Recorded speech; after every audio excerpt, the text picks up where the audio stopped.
drain in abdominoplasty. The great abdominoplasty complications on the part of patients. Because of the discomfort, the much talked about drain, which we use postoperatively and often hated by patients, it can really make a big difference in healing. Despite this discomfort of having it hanging out, and it is important that patients get out of bed, move around, and take the drain for a walk because it is important. But why is it important, and what care do we have to take with the drain?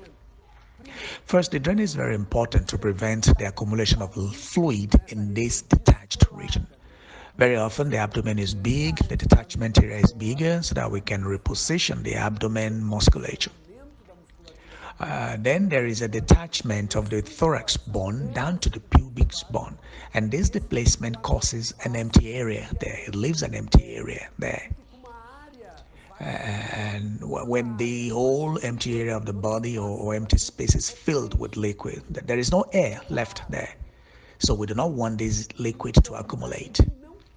And the drain is actually not to remove all the liquid, because the liquid is being produced all the time and reabsorbed. But soon after the surgery, it produces more than the absorption capacity. And then in these cases, liquid accumulates, and that is the reason why the drain exists, to remove this excess, because it does not stay still. And it stays alive like the whole body. It is circulating through the body. The difference is that in these cases where there is a drain, a little bit, an excess of this liquid ends up coming out through the drain, getting accumulated in this reservoir. So this is the reason why doctors use a drain. Can a drain be used in liposuction, mammoplasty, or other aesthetic purposes besides abdominoplasty?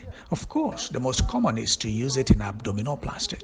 If we do these subcutaneous stitches, those Barudi stitches, we don't need to use the drain.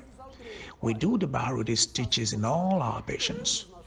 And this is a very good thing because it really reduces the amount of liquid in the empty space. It reduces the amount of liquid, but we still make sure to use the drain in everyone, because when liquid gathers, it is very uncomfortable. It is very bad for the patients to have to be pulsating or taking the liquid out every week. And this ends up leaving a lot more swelling, forming a capsule, and with an increased volume in that region, and can cause fibrosis. It can cause a series of complications. The accumulation of this liquid, which is the seroma. How does the drain work? The drain is a rigid silicone tube that stays in the subcutaneous tissue between the muscle cap and the fat. In the part that we take off to do the application, repositioning the muscles, and then we put these hose or silicone wire inside, and then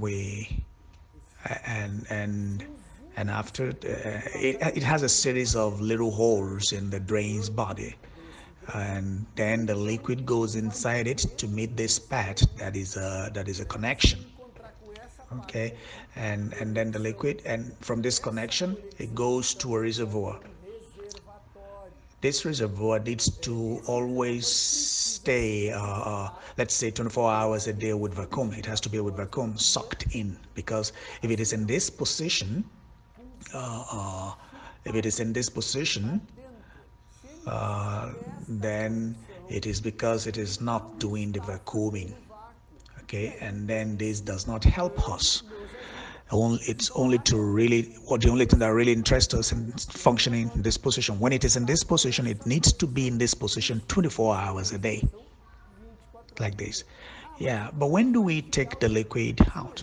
We remove the valve from the reservoir, pour the liquid in a sink of running water, and then, yes, we pour it, and then redo the vacuuming in this reservoir. Yes. And this way it stays with the vacuum like this. It keeps sucking the liquid, and thus the liquid does not accumulate. And and But there is no need to wash this reservoir from the inside. It's not necessary.